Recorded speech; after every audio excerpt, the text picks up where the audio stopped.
in the continuing efforts undertaken by the national leadership, President Marcos has continuously undertaken and supported efforts, both government, private, and including the officials of the autonomous governments in regions 9 and 12, to continue this peace mission of attracting into the folds of the law our fellow Muslim brothers in southern Philippines. And supplementing these efforts of the national government, we have had various programs being implemented in southern Philippines, including the priority areas under the Southern Philippines Development Administration, which is chaired by the First Lady, Madam Imelda Romualdez Marcos herself.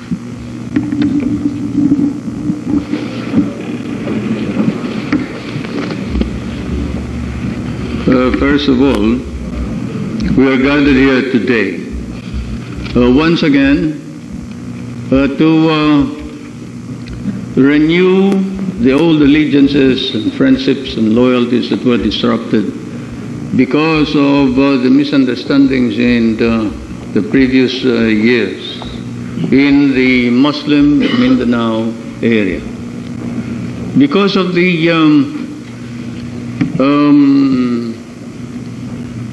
faithful and unswerving trust which the leaders have shown in the cause for which they fight, it has been a very messy type of misunderstanding. But now that we settle down to rediscover once again the ancient roots of our common ancestry and our oneness as a race and a nation, we embrace each other as brothers, and we see men from the hills coming down to verify the sincerity and the depth of the dedication of the men who work for the Republic of the Philippines and the autonomous government. As you are well aware, the government of the Philippines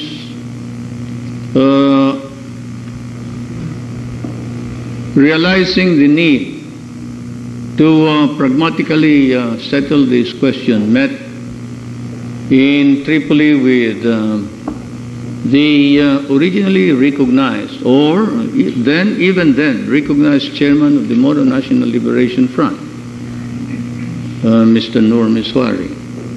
And on December 1976, entered into an agreement with Colonel Gaddafi of Libya as the principal sponsor, with the quadripartite Commission of the Islamic Conference as the witnesses and the participants to an agreement of ceasefire and the enforcement of such a ceasefire. This was December 1976. By January, we had implemented this ceasefire by an agreement between the representatives of the MNLF, headed by Dr.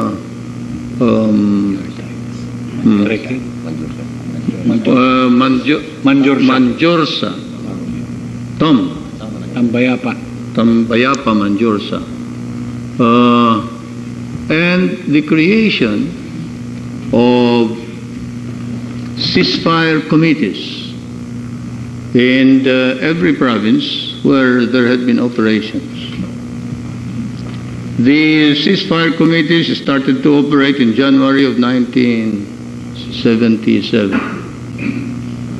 Even then I was hopeful that we would be able to finally settle the problem in the South. Unfortunately, the details of the Tripoli agreement were not agreed upon, and it was a part of the Tripoli agreement that the details would be worked out by another meeting which would terminate by about the first week of March. March 5, which is specifically provided in the Tripoli agreement. When I sent another mission,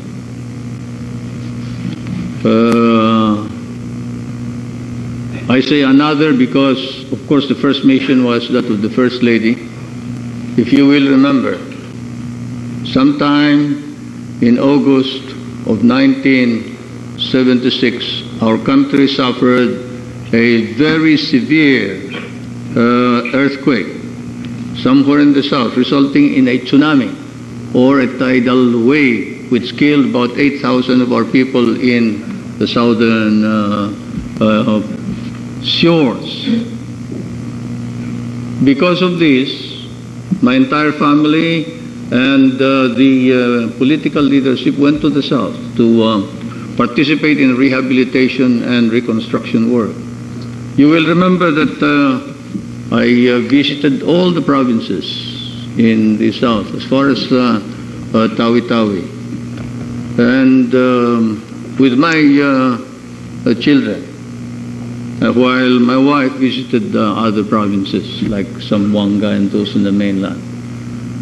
You will also remember that on that occasion, the quadripartite committee or commission of the Islamic Conference arrived. And it was apparently headed by Minister Ali Al-Treki, the foreign minister of Libya.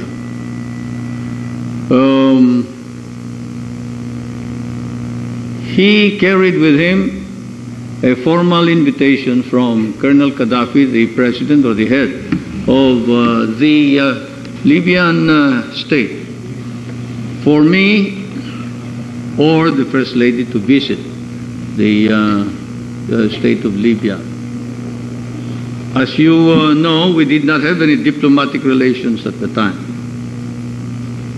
And the situation being as it is, we were trying to establish communications with Mr. Nur Miswari, who was at the time staying in Tripoli.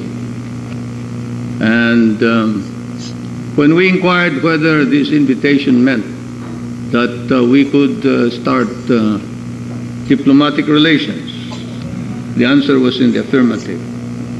When I inquired whether this invitation meant that we could start a negotiation or a conversation with Mr. Nur Miswari on how to settle the Mindanao problem, again the answer was in the affirmative. So I was supposed to go to Libya, but on second thought, because of the fact that the foreign affairs people and the legalists realized that if I went to Libya, the head of state would be dealing with a Filipino in another or foreign state, which has interposed many legal obstacles because of the question of belligerency of states, etc., etc. We will not go into all these details. But Colonel Gaddafi understood this and repeated that if I could not go, that the First Lady should go. So the First Lady went sometime in November of 1976. She then prepared the groundwork for the Tripoli Agreement, which incidentally we more or less worked out by telephone with Colonel Gaddafi. Many people don't know that I talked to Colonel Gaddafi personally several times at the instance of the First Lady, in order first that there be an immediate ceasefire. Secondly, that we have an understanding about the word status quo, meaning everybody in place and no changes. And then thirdly, that we would consult our people in accordance with our Constitution or in accordance with the constitutional provisions of the Republic of the Philippines. At first, this constituted a very fine legal distinction which Colonel Gaddafi did not like because, as you know, he does not believe in plebiscites, he does not believe in referendums. But subsequent thereto, because he had agreed to it, and I had tape recorded the entire conversation. And I told him that I could send the tape recorded conversation to him if he wanted to. He agreed and he sent me a formal communication saying that, all right, we suggest that the following questions be asked in the plebiscite. And the questions were therefore included in the plebiscite that was held in April of 1977. But the most important thing is that after Colonel Gaddafi wrote me this letter recommending these questions for the plebiscite, Mr. Nur Misori sent me a letter also confirming the letter of Colonel Gaddafi and agreeing that if there's going to be a plebiscite, the questions that should be asked should be those questions that were recommended by Colonel Gaddafi. So we asked those questions, and those questions were submitted. And one of those the questions was, do you agree to only one autonomous government? And the answer was no. How many autonomous governments do you want? 2. And so forth and so on. You all know the answers in those plebiscites. We agreed then, you and the people, because we invited everybody, whether ordinary citizen or MNLF, to come down and vote so that we will know more or less what to do. And we were decided that the entire government, the autonomous government that would be established, would then be placed in the hands of Muslim leaders of your own choice. And after the plebiscite, therefore, for some reason or other, there were some misunderstandings again. Because at first, I offered the chairmanship to Mr. Nur Misori. I received an answer saying he was coming and he was going to participate in the organization. All these are on the record. They are a part of our government records. But after a while, for some reason or other, he changed his mind. And this I cannot understand, because we had prepared. And I was ready to give to him the chairmanship of any autonomous government that he was going to be established, 9 or 12, wherever he thought he was fitted. I even thought of organizing a separate ministry, if necessary, in order that we would be able to accommodate everybody. But now, it ended up with some of the members of the ceasefire enforcement groups themselves not understanding what was going to happen. Because, as you know, the Quadripartite Commission organized its own enforcement group headed by a Senegal... Colonel Cisse. Colonel Cisse of Senegal. And later on he was withdrawn. Now, The situation, therefore, deteriorated to a point where you and I didn't know what was coming. But the people had spoken in a plebiscite. And when the people give a mandate in a plebiscite and in a referendum, not even the president can deny or refuse to enforce and implement the results of that plebiscite. And so I issued executive orders or the decrees creating the two autonomous governments. The two autonomous governments now existing, regions 9 and 12, and excluded the provinces which you, in your plebiscite votes, had excluded. So that we now have Region 9 composing Sulu, Tawi-Tawi, Basilan, and the two Zamboangas. And Region 12, the two Lanaos, Cotabato, Sultan Kudarat, Maguindanao, which makes 5. 5 and 5. And 5. These are the provinces now within the autonomous governments. And at the same time, we followed the provisions of the Tripoli Agreement. You will be patient with me if I explain all of this, especially for our audience, our people who are now listening to these ceremonies, because this is a nationwide broadcast. Because I have received many inquiries as to why, if you have established the two autonomous governments, there should still be any fighting in the south. And I would like to point out some of the misunderstandings. You see,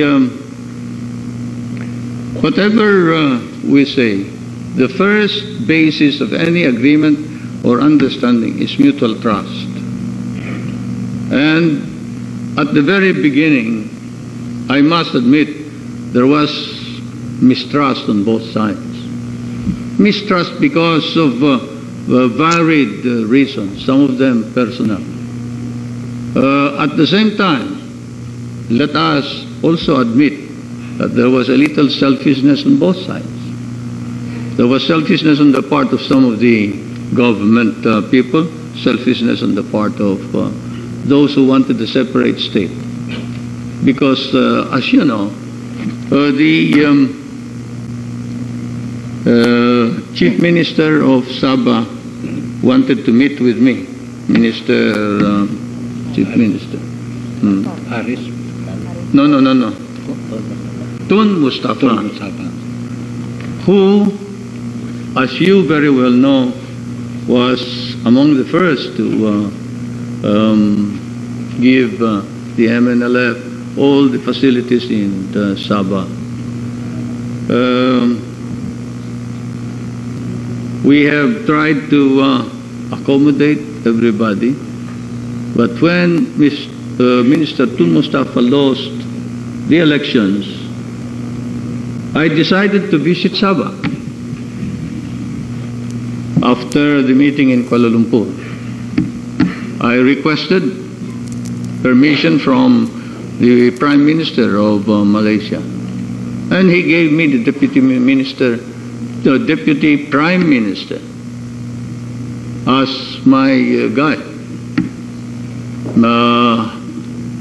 Chief Minister Haris Saleh also escorted us all the way from Malaysia to Sabah. I brought with me my wife and my son to show to the people of Sabah, especially those who even then had very angry reactions to the Sabah claim of the Philippines, that we trusted them, because they could very well have disposed of us in Sabah if they wanted to. But I met some of the leaders of the MNLF and some of those who were still in hiding in Sabah. And we came to an agreement that we should be meeting occasionally. The reason I mentioned about going to Sabah is because I know more or less what is happening in Sabah. I know more or less in accordance with the communications that keep coming to me from Sabah. What ails our present efforts to stop the fighting? And therefore, I'm very happy to note and to see that one of those who first who came in to help us was the former intelligence officer of Rasul. Mr. Nur Miswari, Abdullah Rasul, who is here, and he has brought with him the desire to see to it that bloodshed be stopped, and the feeling of many of our countrymen that we should exert all efforts in order to attain this objective. This is the reason why, when I was asked, when do you want all the men who want to see you to come to Malacanang? My answer was, as soon as possible. But it is approaching your birthday and you'll be busy. There is nothing more important than peace in southern Mindanao, and that is more important than my birthday celebration.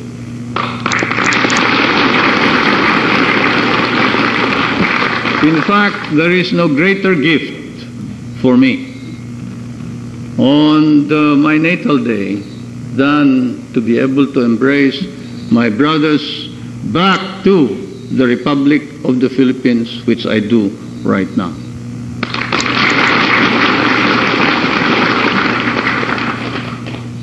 Many of the commanders, from Commander Ronnie, Jimmy, and Abdullah, as well as the others who have come to Malacanang, are to be congratulated. I extend to them my thanks.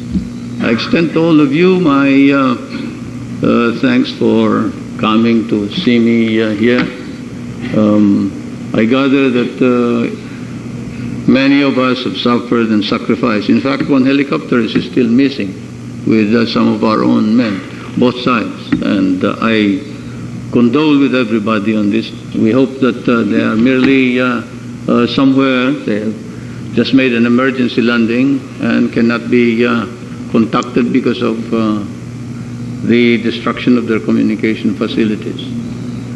But whatever it is, today we have three groups.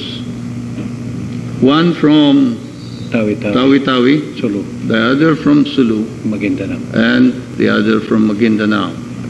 May I then call upon first, we go farthest, Tawi-Tawi.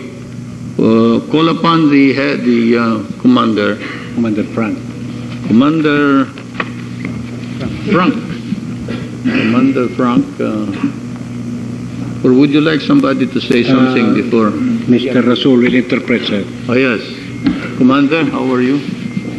Coming from the Tawi-Tawi Revolutionary Committee of the Moro National Liberation Front, Zone Commander Number 3, Frank Habib Ismail. This thing here, please say a few words you want to. President Marcos receives today three groups from Tawi-Tawi, from Jolo, and from Cotabato. There is need for interpretation, but I don't think you need an interpreter. Please face the audience there. May I give a few words? Yeah, well, okay.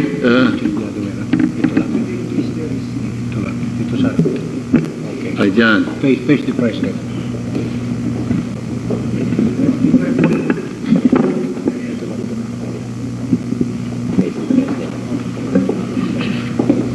His Excellency, President Ferdinand E. Marcos, the Honorable Carmelo Barpero, the Honorable Romulo M. Espaldon, other distinguished officials of the government, my brothers in Islam, friends, Assalamu alaikum wa rahmatullahi ta'ala wa barakatuhu. At the outset, and in behalf of my brothers from the provinces of Sulu, Tawi-Tawi, Basilan, and one from Palawan, I wish to express our deepest thanks and appreciation to His Excellency for this rare opportunity. The same thanks and appreciation are also expressed to the Honorable Carmelo Barbero, the Honorable Romulo M. Espaldon, the Honorable Ulbert Ulamat Tugum, and the Honorable Nur Hussein Utatalam. The same thanks and appreciation are finally expressed to those who in one way or the other made this occasion a reality. In compliance with your desire, His Excellency, to win back our misguided Muslim brothers in the hills and those in sanctuary in foreign countries, we, your partners in Region 9, in the implementation of your policies and programs of government, have made and will always be exerting the best of our efforts. The physical presence of our brothers here from Sulu, Tawi-Tawi, Basilan, Palawan, of course not to exclude those from Maguindanao and from Cotabato and Lanao, demonstrates their sincere and true intention to return to the folds of the law, to join you in uplifting the socio-economic programs, the socio-economic conditions of the people of Mindanao, particularly the Muslims. As a former MNLF leader, I would say that the people of Mindanao could not ask but for more. Your handling of one aspect of development alone, that is the physical transformation of Mindanao through your massive infrastructure projects and programs thereat, is in fact a feat which must be and ought to be reckoned by the enemies of the state, including the central organization of the Moro National Liberation Front. From the province I hail, let me cite the fact that its separation from the original province of Sulu would have not been a reality in the absence of your sincere effort. From the barrio of Bohe, Indangan, Simanul, Sulu, Simanul Tawi-Tawi, I should say, would have not been a recent recipient of a 5 million peso project again in the absence of your effort.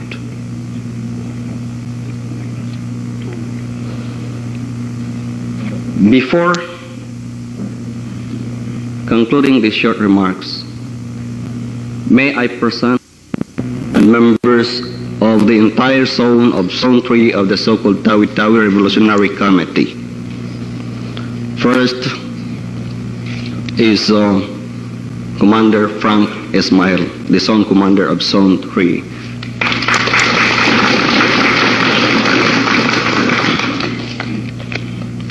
Next is Abdul Rasa Habib.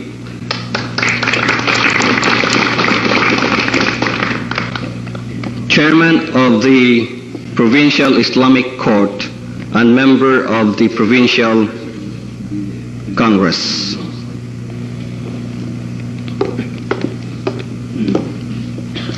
Abdul Ghani Haji Ismail.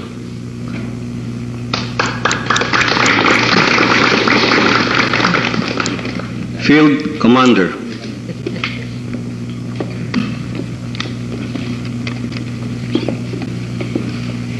Abdul Muin Ismail.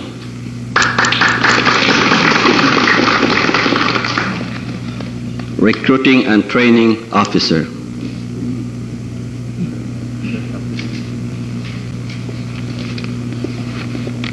Salib Julpaki Jikiri. Field Commander.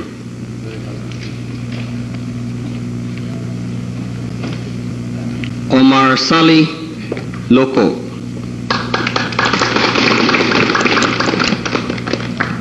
Transcom in charge.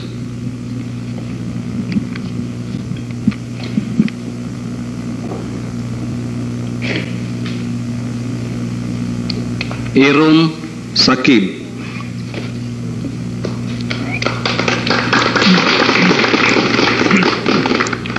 Head Striking Force. Maharaja Khalil, Mass Leader.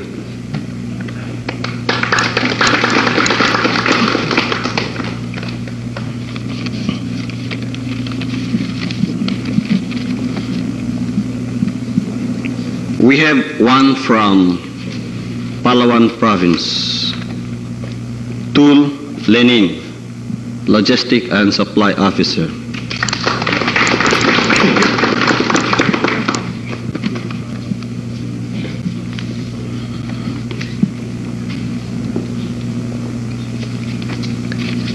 And may I present our brothers from the province of Silu. Jul Amri Tugusan, Field Commander Zone 2.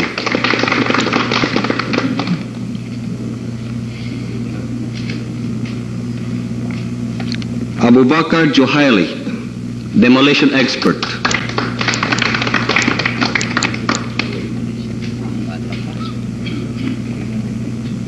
Upau Sakilan, Zone Commander, Zone 3.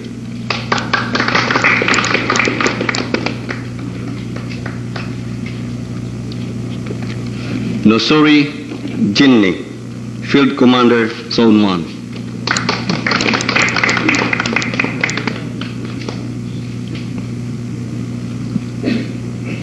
And we have one from Basilan, Hamid White, Field Commander, Zone 2.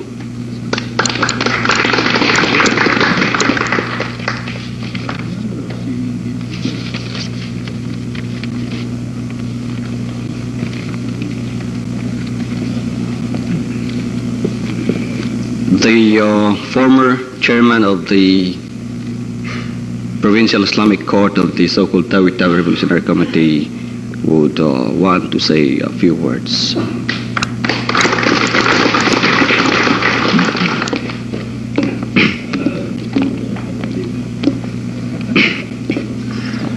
Bismillahirrahmanirrahim. In the name of Allah, the Beneficent, the Merciful. His Excellency President Ferdinand E. Marcos President of the Philippines under new society. Members of the sitting on the chairs whom I cannot recognize them, and some other ranking officers from the highest to the lowest. My brothers and sisters under new society, both Christians and Muslims in the Philippines. May I express my reason to His Excellency and President of the Philippines and the First Lady why I came out from the MNLF organization,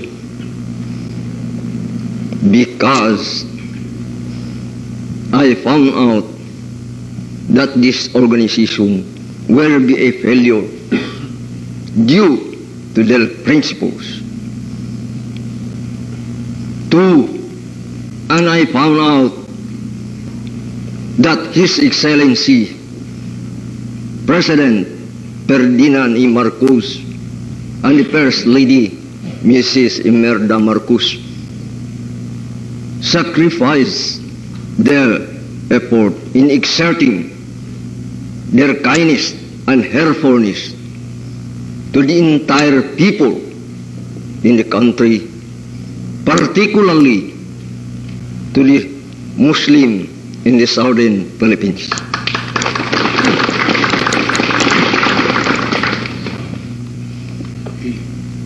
By virtue of helpfulness and kindness, I submit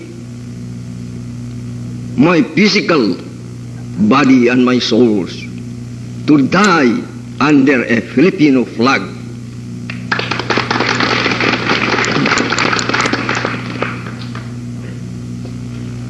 In honor of His Excellency President and First Lady of the Philippines.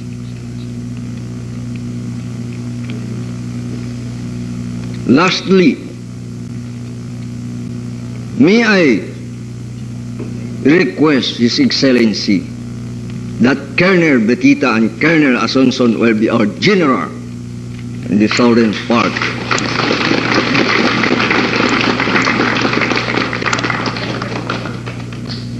For these reasons, may I thank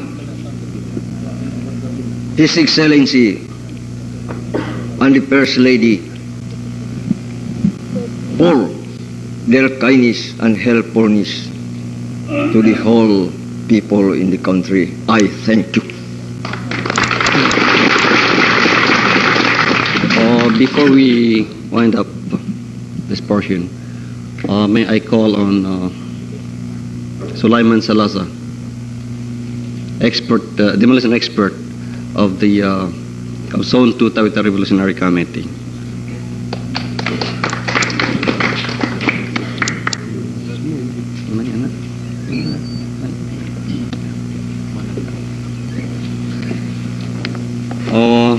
May I also present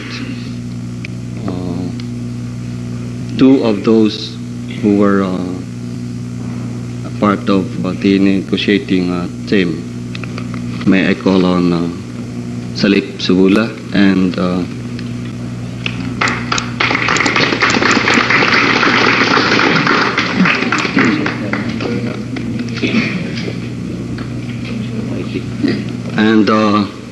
First Lieutenant Senti Wyatt.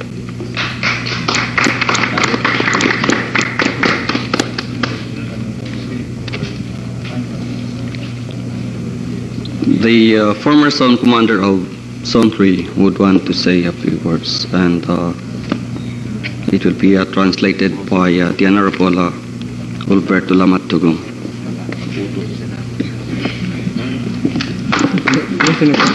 Representing the Tawita Revolutionary Committee of about 500 men, Franco Bib Ismail, Zone Commander, number 3. ni paluwas ni Breman Parinta at na makahati ako pasalan si President Marcos magmuhot-muhot usab kami Muslim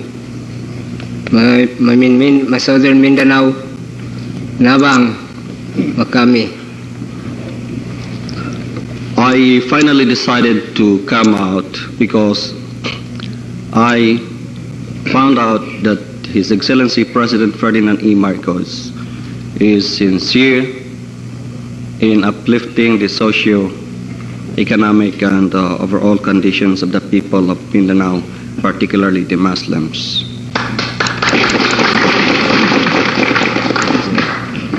That's all. Thank you very much.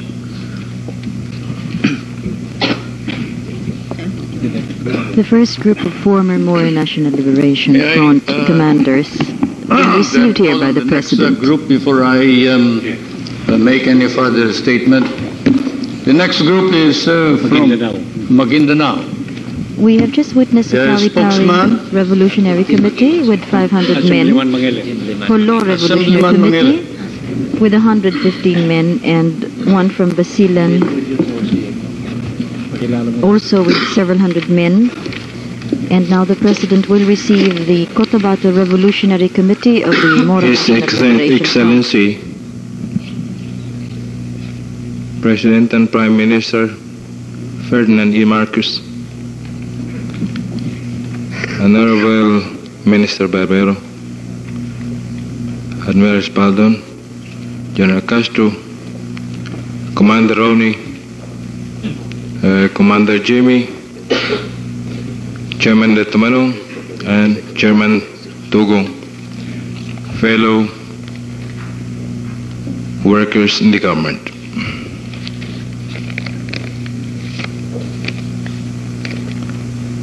At the outset, I wish to convey our thanks and gratitude to the first couple for all the comforts, help that have been extended to our group and the rest of the residents of Region 12 in particular. You will note, Your Excellency, that one of the commanders that I'm supposed to introduce to you is a zone commander of Zone 4 who have taken over when Zone 4 Commander Sami came out together with Commander Ronnie and myself. Under the KRC faction, under the leadership of Haji Murad.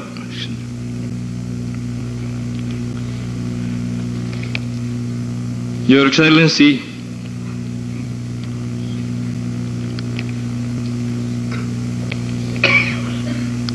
Zone 4 Commander Ahmad Sanlab, under the faction of Haji Murad,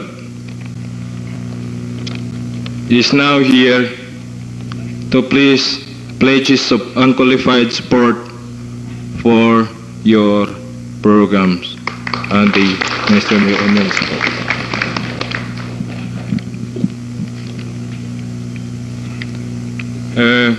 Commander Mugawan Abid, a foreign train also.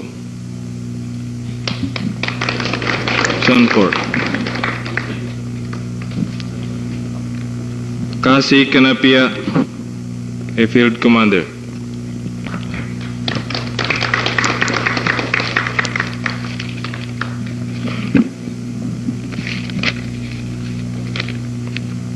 Kasan Mangon, a field commander from Zone 4.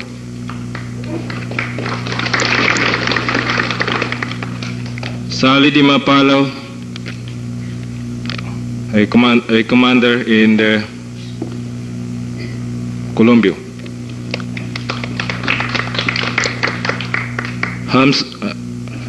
Hamza Kanakan, a field commander also.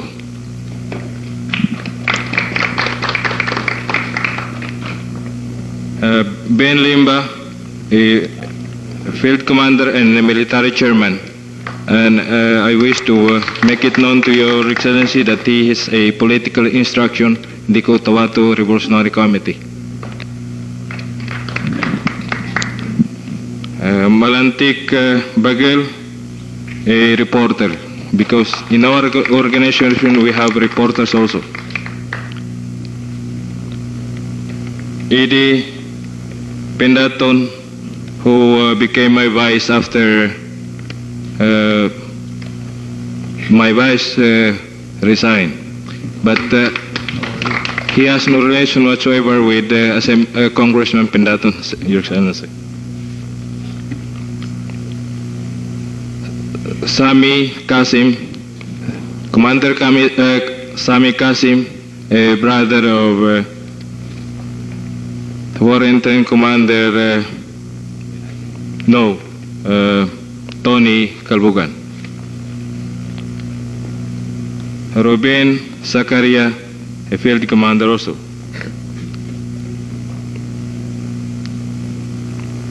Commander Dado Haji Salik. And one time he was supposed to have died, but he's still alive. Daba Dalatan, field commander, member of the Bravo Company. Badu Salik,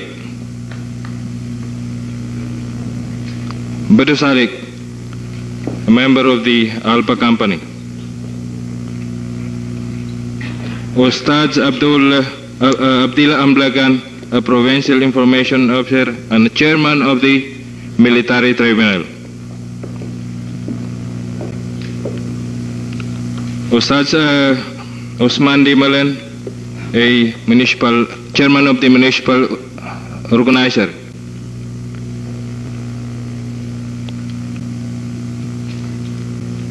Tiama Kamat, a commander striking force. Malano Haji Sulaiman,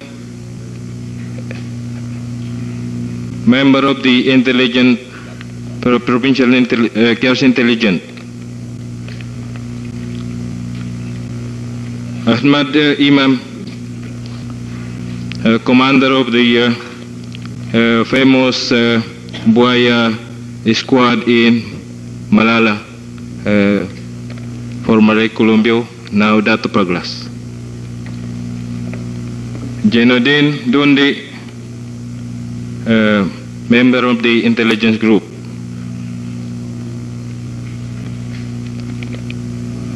Frank Taiwan, field commander.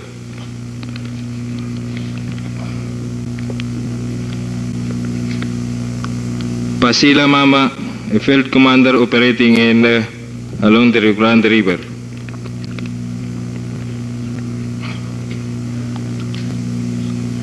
Manda Manku, also a field commander.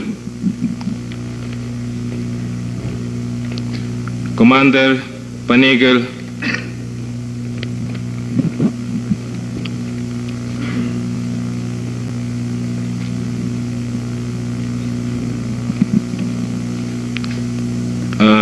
the last but not the least, municipal chairman of the Colombia Revolutionary Committee, Haji Ismail Manipal.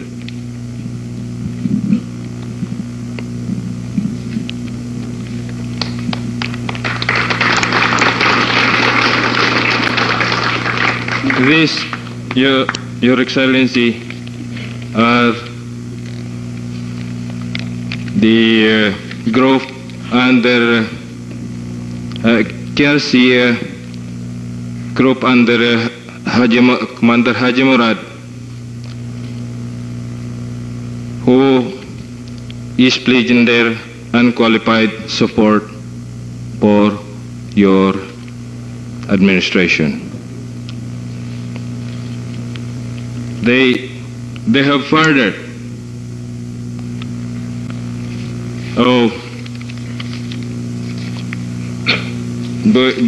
before getting further, Your Excellency, I wish to make it known that these commanders have come out through the able negotiation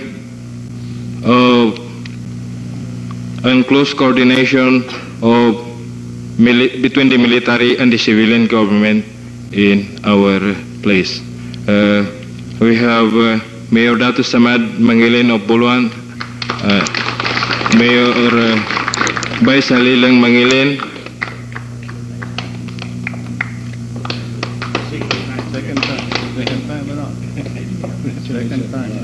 Colonel Oliveros of the 16th IB, Dominator Oliveros, who have played an important part in restoring peace and order in our area. And of course, Engineer Basi, who is now with the 16th IB.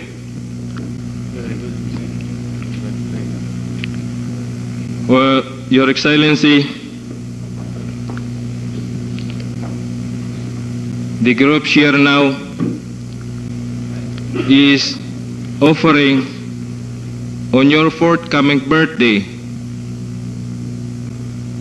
a peace in our region.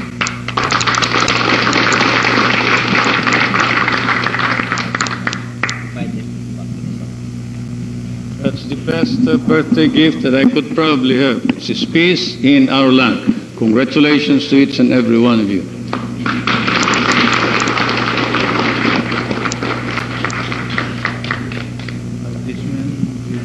The Cotabato Revolutionary Committee, with its 24 commanders, led by Abunal Salindab, Deputy Zone Commander for Zone Number 4, having approximately under them about 300 men, have now been received by His Excellency President Ferdinand Marcos. Oh, that finishes it? Tawi-Tawi, Sulu, and Maguindanao. 38 people. We have received this afternoon. First of all, allow me to now announce that since you have come to me, without going through the formal procedure of applying for and processing, I hereby order the grant of amnesty to each and every one of those who have come to see me today, so that they may walk the land. You may wonder why we wanted the names to be listed. We do so because it is necessary that the listing be complete in order that the proper documentation may be made of the fact that today you have come under the protective mantle of the powers of the presidency. The days just before my birthday have been marked by these repeated efforts to show allegiance, loyalty to the Republic of the Philippines and to our Constitution. And indeed, may I remark that the Islamic Conference itself recognizes the fact that it must be the Constitution and the territorial integrity of the Republic of the Philippines that should be recognized. When in 1974 the Islamic Conference met in Kuala Lumpur, the resolution there approved was to the effect that any solution in the fighting in the South should be in the context of Philippines' sovereignty and territorial integrity under the Constitution of the Republic of the Philippines. And because of this, I am now aware of the fact that all the members of the Islamic Conference, barring none, including Libya, do not support any effort to establish a separate state. If, therefore, Mr. Nur Miswari has changed his position and now claims that he wants a separate state, he will have to answer to the members of the Islamic Conference, not to us, not to you, nor to me. Although when you were together, he told you that all he wanted was that there be reforms and there be an autonomous government. Now that we have this autonomous government, he goes further. This goes to show my original theory that you and I have been manipulated by foreign interests. Tayo ay ginamit kasangkapan para sa ambisyon at sariling kapakanan ng mga dayuhan.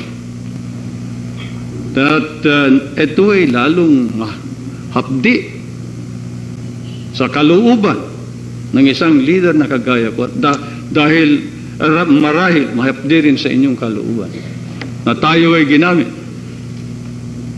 upang pag-away-awayin at pagkatapos magkahiwa-hiwalay. At nais nilang angkinin sa isang bagong bansa na ang Pangulo ay hindi Pilipino.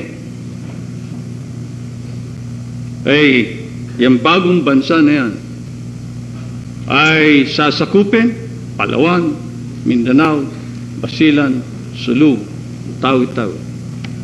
Kanya't kahiya-hiya sa ninuno natin kung atin sana pinabayaan na nagkawatak-watak ang Pilipinas. Bagaman, maski na tayo ay noon nag-aaway, alam ninyo na ang puso ko ay dumudugo tuwing makita ko ang mga sugatan at namamatay sa laban.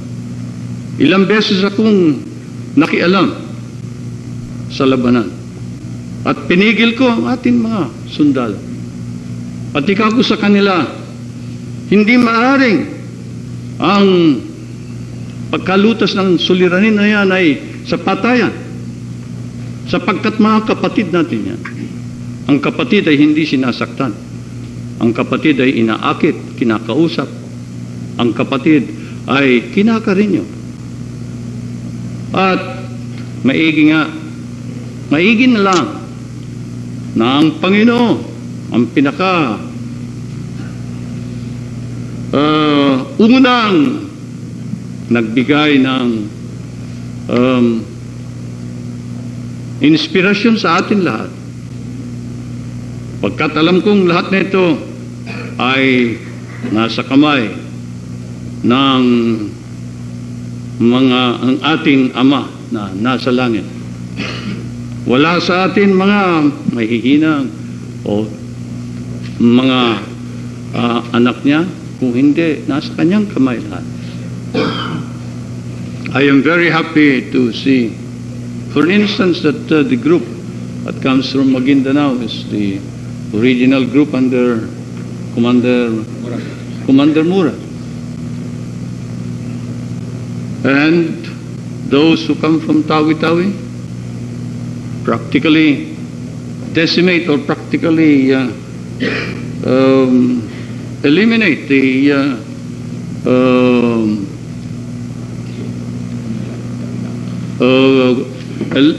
MNLF in the entire island of Tawi-Tawi. I noticed that in the newspapers and in the media, they do not place the number of actual men who are in the field, whom you left behind. And they do not point out that you are commanders, not just ordinary soldiers, but that you command men, and that behind you are hundreds of men who are available for combat even when you raise the flag of intransigence. For instance, Commander Jimmy Lukman here. He had how many men yesterday? 27. He was mentioned as having only 27 men. But he has several thousands under him. And they are still in the field and they are waiting. They're waiting for these commanders to go back and tell them what has happened in Malacanang. What did the President say? Has he given us the right to return as free men? Has he given us the right to be treated as citizens of the Republic and not as second-class citizens of the Republic of the Philippines? And I say to you, as long as I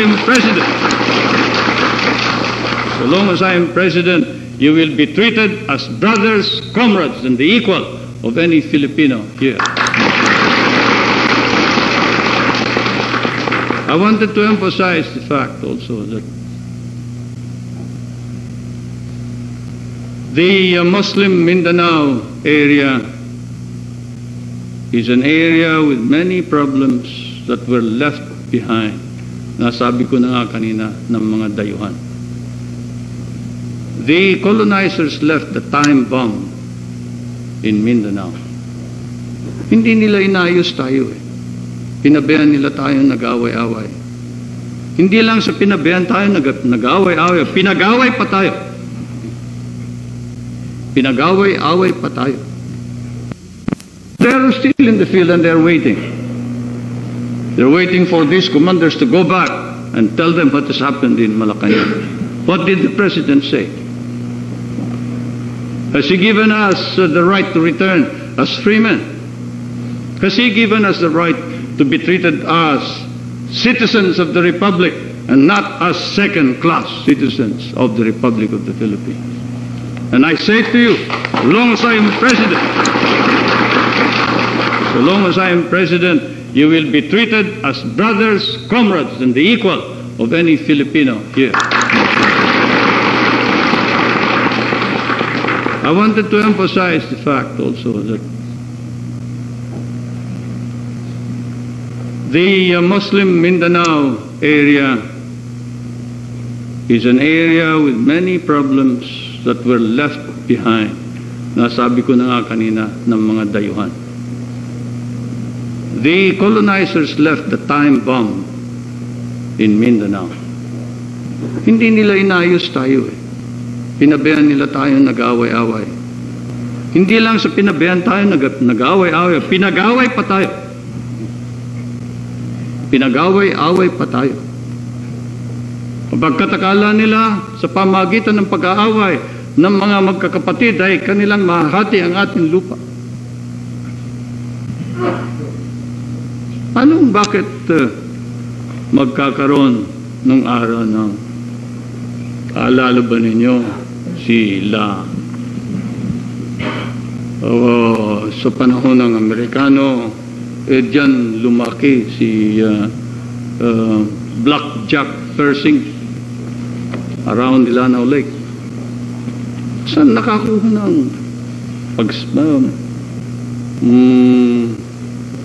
malaking pangalan? He was the first one to bring artillery into the Lanao Lake. Tuwing mababasa nung araw yung mga labanan natin sa Lanao Lake, alam ninyo ako isang estudyante ng history. Binasa ko lahat ng mga laban din ni Persing sa Lanao. Pare-parehong pangalan. Lahat ng mga bayan, lahat ng mga sityo, lahat ng mga, naroon lahat. Kung saan tayo napalaban, doon din napalaban yung puti. Kaya't ako'y nagsususpetsa, siguro nga itong mga lintik na ito ay talagang sinadyang. Tayo ay hindi magka-ugnay, hindi magkasama. Ganon din sa Sulu, ganon din sa Tawi-Tawi. Bakit noong panahon ng laban sa Hapon pagkaisa tayo? Kayong mga taga Sulu, marahil naaalala ninyo ang aking kapatid na who was commander of Camp Andres, si Pacifico Marcos, na dahil sa Umalis ng sandali si Captain Bundal. Lieutenant Marcos became the camp commander in Sulu. Kamlon was his chief guide and principal translator. Kanya't alam niya ang Sulu. Isa siya sa mga nagsasabi sa akin, huwag natin saktan yung mga ating kapatid ng taga-Sulu. Pagkat utang niya ang buhay niya sa mga tao sa Sulu. Alam niya. Ako rin. Isang sundalo. Nagtataka ako nung isang laban namin. Matagal ko na sinasabi ito, uulitin ko na naman sapagkat ako dinadamdam kong napakasarap ang mga nangyayaring sa mga araw na ito. Noong mga 3 sa 4 ng Enero 1942, kami ay paatras sapagkat malakas ang pasok ng Hapon at hindi namin mapigil ang kanilang mga tangke at mga cavalry. At napalabang kami dyan sa Porac, Pampanga, ng sunod-sunod. Ang bilin sa amin ay pigilin lang ninyo sila ng 48 hours. Pagkatapos ng 48 hours hindi. Sapagkat yung mga kasama namin galing sa Timog ay hindi pa nakakaabot sa Kalumpit Bridge. So you keep them until January the 5. Keep the line until January the 5. Kanya't maraming masyadong nasugatan. Pagkat dumami ang mga Hapon.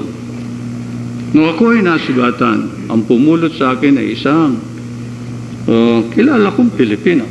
Hinila ako at dinala ko sa foxhole niya. At nung makita ko, pati siya ay may sugat din. Dumudugo din siya.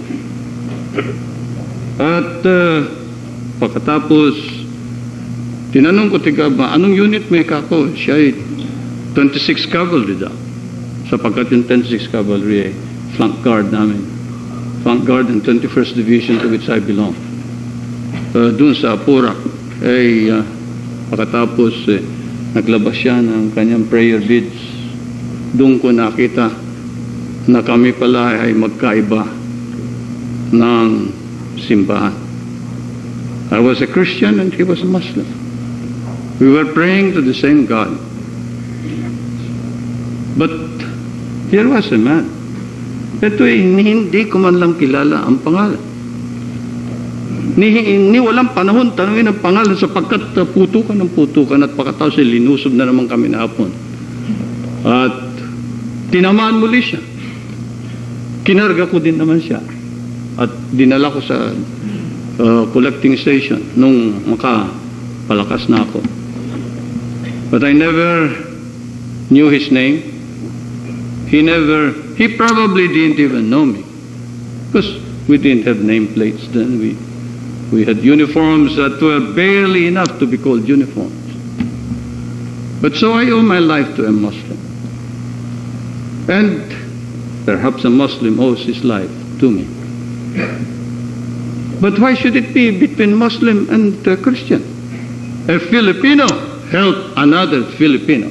Because when our blood fell on the same ground, they were both as red as could be. There was no difference between the Muslim and the Christian. Kanya ako ay napapaiyak ko minsan tuwing naalala ko mga lahat na nangyayari ang ginawa sa atin ng mga dayuhan. Naalala ko nang pagsisimula muli niyan ang umudyok sa mga dating namumuno ng mga MNLF ay dayuhan. Dayuhan at hindi Pilipino. Kanya't ako'y natutuwa na ang inyong handog sa akin, sa aking kaarawan, ay katahimikan sa loob ng ating bansang minamahal.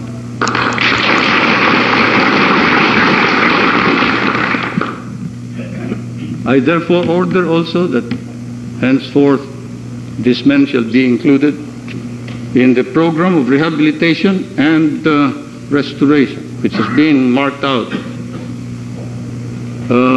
under the Southern Philippines Development Program. Is the First Lady still here? Will you now invite her to come here so that she can also meet the... Makita man lang siya ang chairman ng Southern Development. And the executive director has just been appointed, General Benadas. I want to introduce you to him. Formerly assigned to Cotabato, if you will remember, and later on Seattle.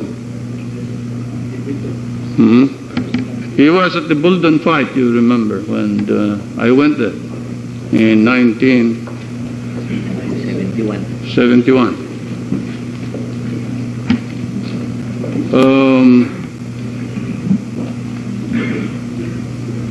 You remember also that Mindanao is the richest possible region in the Philippines. Mindanao has all the potential. Tingnan ninyo ngayon, nakataas na naman ang typhoon signal number 1 dito sa Manila. Ang Manila tinatamaan ng no less than 20 typhoons every year. Nasasalantaan lahat ng mga tanim at nawawala ang ating mga ani dito sa Luzon, sa Bisaya. Pero sa Mindanao, pambihira magkaroon ng bagyo. Kanya the policy of government now is to move southwards towards Mindanao. And while I am president, I promise you, we will make Mindanao as prosperous as the island. And that is not just a political promise. That is a promise which I hope to see implemented before I die. I want to see Mindanao rise up and become a strong pillar of the Republic. I want to see Mindanao with its people as prosperous as anyone here in Luzon.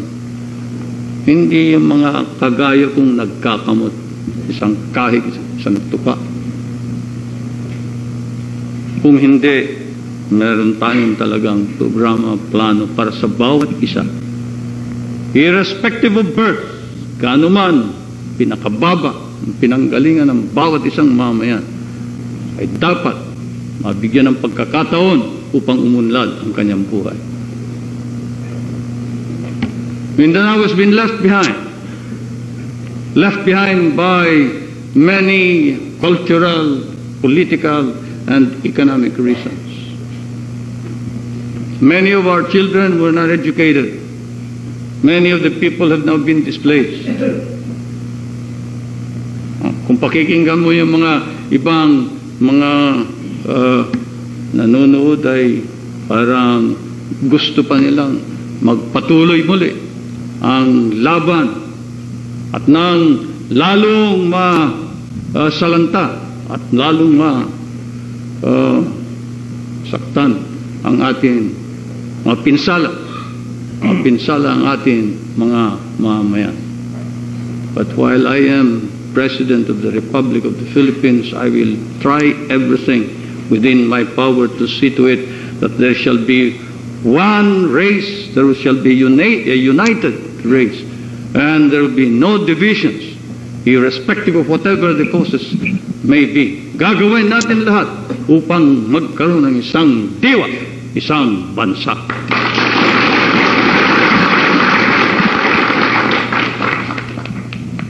Naririto ang unang gina.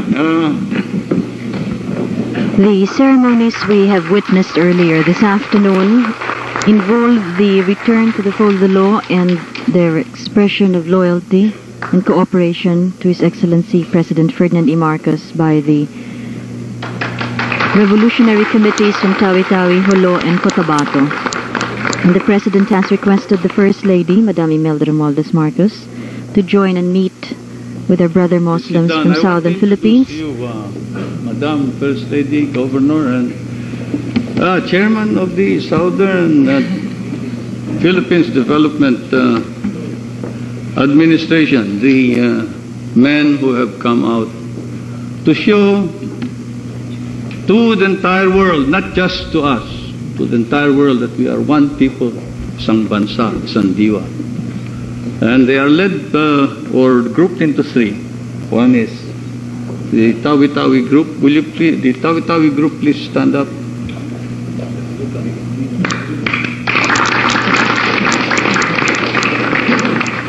And headed by Commander Frank, but with Abdullah, where is Rasul? As their spokesman, who was the intelligence officer who surrendered, came from Salva. We will ask them to later come and have a picture taken behind us, one by one. I mean, as a group. Perhaps we can do it now. No. Can you come and group by group first? President Marcos introduces to the First Lady, or presents to her rather, the various Revolutionary Committee commanders of the Moro National Liberation Front who have come this afternoon to pledge their support and cooperation to the President and the government of the Republic of the Philippines. The groups coming from Tawi-Tawi, their commanders, with approximately about 500 men with them. The group from Jolo with approximately about 115, and the group from Cotabato This practically breaks with the entire approximately 300 men. Breaks it up.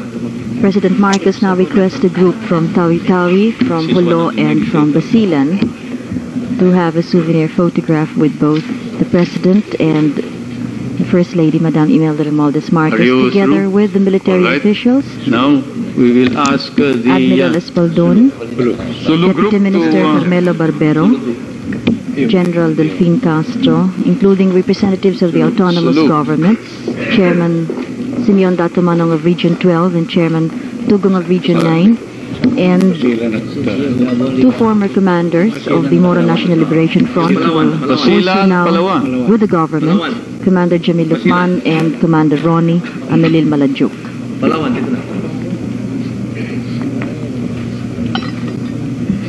The President also requests the other commanders coming from the Basilan Jolo Islands to have a souvenir photograph with him, as we have just witnessed the ceremonies this afternoon where this field commanders, their zone commanders, have pledged their support and loyalty to the government and to the President. Maguindanao with Assemblyman Mangele. From the province of Maguindanao, the zone and field commanders of the KRC, the negotiators, or the Colonel Oliveros, Cotabato Revolutionary Committee. Engineer, Mrs. Mayora. She's also mayor. Over the past days, we have witnessed a continuous number of commanders who have come here to Malacanang to pledge their support to the President. Just the other day, we had the top commander from the Lanao province, Commander Jamil Lukman, who now sits with the President at the presidential table, who has approximately about 1,400 men under him in the Lanao provinces. Very good. Now, can we call everybody to come here? The President. Lanao group. And he has likewise been named as project director for the development of the Lanao Lake and will shortly be appointed by the President to the Executive Council of the Autonomous Government of Region 12. About the men of President Marcos has requested bring them also, so that we have a good all of the field commanders, zone commanders of the Moro National Liberation Front present here this afternoon. Some in front, come. Some can squat. You want to sit down, squat there? The young one. Everybody's young. As this indeed is the most symbolic and the most important occasion for them, as they in turn will express to the people and the men in the field what has transpired here at Malacanang, in order that they too may be able to bring more men into the folds of the law and in support of government programs. The President has requested the First Lady, as chairperson of the Southern Philippines Development Administration, to sit with them as now may we ask the autonomous government people to come here? Priority also programs. join us, Al Kalwang and Speaker Tutulum. Where is Abul?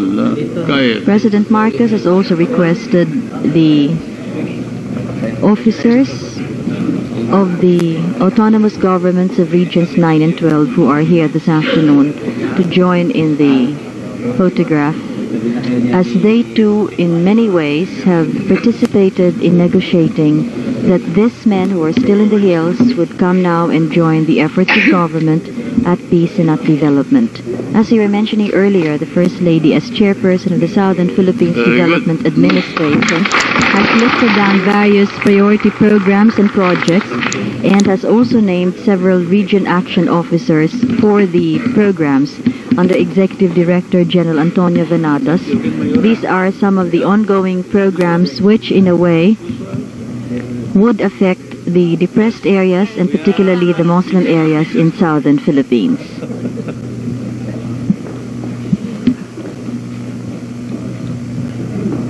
In behalf of the Maharlika Broadcasting System, from the ceremonial hall, I will now request the chairman of this Philippine Southern Development Administration ceremonies being held here this afternoon as indeed most historic for the entire Filipino nation. The First Lady has been requested. President, fellow workers in government, distinguished leaders of the MNLF, and my friends. First of all, I would like to welcome you not only to the back to the fold, but also to our family, and to be friends once again of President Marcos and myself. And as you all know, you have drafted me, at least those who were ahead of you, drafted me to be the head and chairperson of the SPDA, Southern Philippines Development Administration. And the work thereat is to give and deliver and coordinate basic services to the different regions, towns, settlements in Mindanao. And of course, when I talk about Mindanao, it includes Tawi-Tawi, Sulus, and Palawan, and the other islands thereat. And it is our responsibility to make sure that all these basic services will be delivered to the residents thereat, especially the Muslims who will need a lot of help in Mindanao. Thus, but the main thrust, as you must have heard from the President, would be the delivery of a basic service known as livelihood. We will make sure that each and every one of you will have a source of livelihood, that you shall be able to improve your quality of life, that you shall be able to educate your children, to have a roof over your heads, and all of this will be all these basic services that will be delivered thereat will be viable, because you can afford them, because you have a source of income. And this is what we will be working at. And I am sure with the total support of the President, the other day when Commander Jimmy Lukman was here, and Ronnie, and of course Albuquerque and all the leaders thereat, he signed several papers that would give a lot of development projects thereat. Maybe very few do realize that the biggest portion, the biggest percentage of the government resource is now being channeled to Mindanao. And I'm really privileged and lucky to be so honored and privileged to serve you. As you know, my heart always goes for those who need love, service, especially the people in Mindanao who has long been deprived of many of these services from the national government. And you can be sure that with your support and the President, I am sure that we will succeed in bringing about fulfillment in the land of promise, which is Mindanao. And seeing the commitment of the MNLF leaders, if you were so committed to stay in the mountains for 13 years or more, I am sure that with the same commitment, we don't need 13 years to develop Mindanao. In a few years, we can assure you that Mindanao will be a land of fulfillment and happiness for the people thereafter. And right now, we have had, in the last few weeks and months, we have been sitting down with the leaders of Mindanao for the different regions. We have organized ourselves, and we need a lot of manpower in the delivery of these basic services. We will need each and every commander's service and help to bring about this development program. We have many plans for Mindanao, and we will make sure that in every town, every settlement, every village, there will be some kind of an industry that will give livelihood to the people thereof. And we will make sure that water, power, food, shelter, clothing, medical service, education, and all of these basic needs will be delivered to the people thereof. So, but as I said, the main thrust would be, of course, the delivery of some kind of a livelihood. And with the Ministry of Industry and with different ministries like Ministry of Labor to deliver skills and training programs. And in the case of the Ministry of Industries, we are sure that we shall be able to deliver this basic service of livelihood and economic base for every settlement in Mindanao. And it is really now, we are now in the process of organizing all of these programs, because it takes sometimes a little longer to organize and to plan. But the moment we finished all of these programs and all of these plans, and we have organized ourselves, the delivery will be easier, because now I know that we have committed people. As I said earlier, if you had committed yourself for 13 years for a cause, I am sure in much less time we shall be able to make our land of promise a truly land of fulfillment. So to each and every one for being one with the country. Now that we are isang bansa, isang diwa, as the President had said, I am sure we shall have prosperity throughout the country, especially Mindanao. And this is due to each and every one of you. Thank you. Well, let me close by saying we will all have to be patient. But initially, for the information of all those who are listening, especially those who are not here, the projects would be livelihood in nature. Thus, there will be a fisheries project in the following regions. 9, Vitali Zamboanga, for 1,200 hectares, fish pond estate. Vitali Livelihood Estate. Isabela Basilan, would be prawn farming, 112 hectares. Fish pond estate, Bagong Lipunan. Region 10, Nawan, Misamis Oriental. Region 12, Buluan, Maguindanao. Lake, Gintung Biaya, fish cage culture. Liguasan, marshes, Maguindanao. We'll start out with several hundred hectares. Freshwater fishing, cooperatives, and the like. Lake Lanao, fish cage, fish meal, run-out development program. Compact farms, settlements. Pigkawayan, North Cotabato, 7,245 hectares.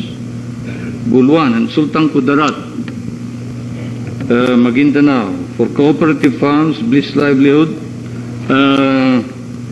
mini settlements. Now, these are just examples of what we intend to do. For those who want to go studying, there will be study grants. I have ordered the release of 6,800,000 pesos for additional 250. 2,500. Mali ito. 2,500 study grants slots to MNLF returnees for 1980 and 1981.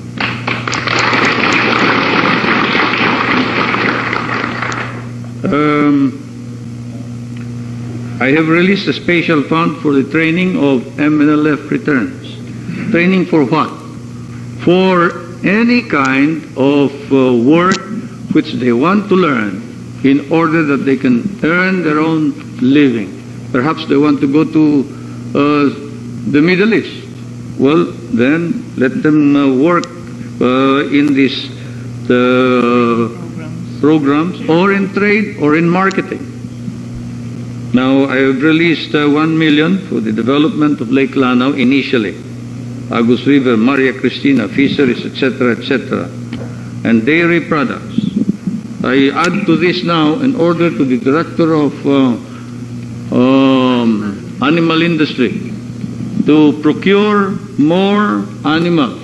Like goats. Because goats and import them. Goats. Poultry. Goats. Possibly some cattle for distribution to the families.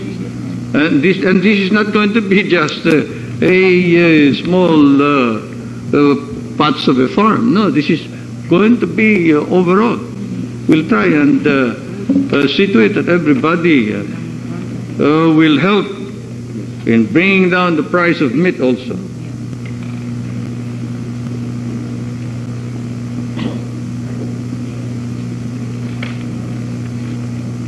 And then settlement areas for the non-Christians like the Mandayas, Mansakas, Bancayas in Davao del Norte, Davao Oriental, Agusan del Sur. These we can easily work on. In the Tawi-Tawi, we hope to be able to develop the fishing and trading industries. We should be able to work out some more sophisticated for cooperative farms, Bliss Livelihood, mini settlements. Oh, these are just examples of what we intend to do. For those who want to go studying, there will be study grants. I have ordered the release of 6,800,000 pesos for additional 250. 2,500. Mali ito. 2,500 study grants slots to MNLF returnees for 1980 and 1981.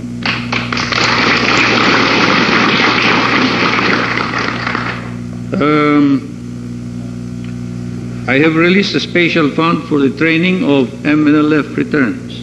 Training for what? For any kind of work which they want to learn in order that they can earn their own living. Perhaps they want to go to the Middle East. Well, then let them work in these programs or in trade or in marketing. Now, I have released 1 million for the development of Lake Lanao initially. Agus River, Maria Cristina, fisheries, etc., etc., and dairy products. I add to this now an order to the Director of Animal Industry to procure more animals. Like goats. Because goats and import them. Goats. Poultry. Goats. Possibly some cattle for distribution to the families. And this is not going to be just a small parts of a farm. No, this is going to be overall. We'll try and see to it that everybody will help in bringing down the price of meat also.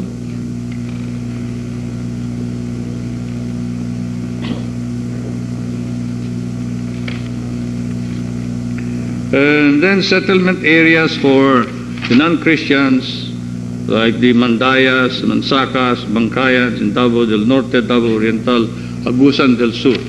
This we can easily work on. In the Tawi-Tawi, we hope to be able to develop the fishing and trading industries. We should be able to work out some more sophisticated production of high-quality products, because now, you remember in Tawi-Tawi we started with to produce these seaweeds, and then the price went down. Price destroyed the entire industry because we produced too much. We will now produce high-quality products, and we can do it. We should be able to do it. All I ask is that you be patient, because certainly we are resolved that we will work on all of this, and we will get the money, we'll get the funds to bring about development of these regions. Rest assured once again that these are not political promises. I'm not running for any office where I suppose you will be required to vote for me. But if it does, of course, please don't forget me. But that is not important. What is important is that you return us free citizens. And a citizen who is a drag and a burden to his family is not a free man. He is a slave. He is a burden and cannot be depended upon to contribute to the public welfare. And this is why we're going through all of this, in order that you on your own, not because we are helping you, not because we are giving you all of this, but because on your own you want to be a free citizen. On your own you want to develop your own God-given faculties. On your own you want to be a dignified citizen, and you want a decent kind of life. We know that. That's what you fought for. We fought for all of this. We fought for this during the Second World War. We fought for this in the underground. We fought for this in all the revolutions against Spain and against America and against all the colonizers. We are still fighting for it. And now we'll fight again a new kind of a war, without guns perhaps, but with the same resolution, because it's a matter of survival or death for our country and for our people. So once again, be patient, rest assured that we will continue with this program. There will be delays. There will be many obstacles. There will be difficulties. There will be many who will come and propagandize among you and say, Marcos has forgotten his promises. There will be many who will come, maray mag-salita riyan na, ay, ginakap lang kayo ni Marcos na limutan na ninyo lahat ng inyong mga kailangan sa buhay. Hindi. Maaring mapatagal ng konti sapagkat alam naman ninyo, ang dami ng atin mga suliranin. At ang lawak ng ating bansa. Ngunit, ang uunahin kong haharapin, ang suliranin ng Mindanao. Patawarin ako ng mga ibang mga puo, mga kagaya ng Kailukanuhan. Abe, pagkatapos ng salita ng unang ginangay, kailangan pupunta ako ngayon doon sa mga Ilocano at sasabihin ko, hindi kayo namin nalilimutan. O baka naman maghinanakit sila at sabihin nila yung unang ginang at saka si Marcos nalimutan na tayo. Puro mga Southern Mindanao na lang mga iniisip. Hindi, sapagkat sino bang iyong tutulungan?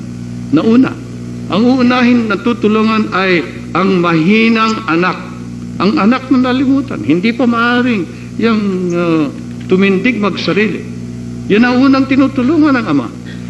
Kanya't sapagkat naiwang kayo ng matagal na panahon at hindi natulungan ng ating pamahalaan pambansa. Ngayon, ang pamahalaan pambansa ang uunahin ang mga dating naiwan at nalimutan sa sulok ng Mindanao.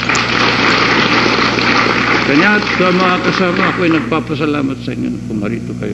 Thank you very much again. And I would like to now swear into office the new member of the lupong tagapagganap ng Region 12.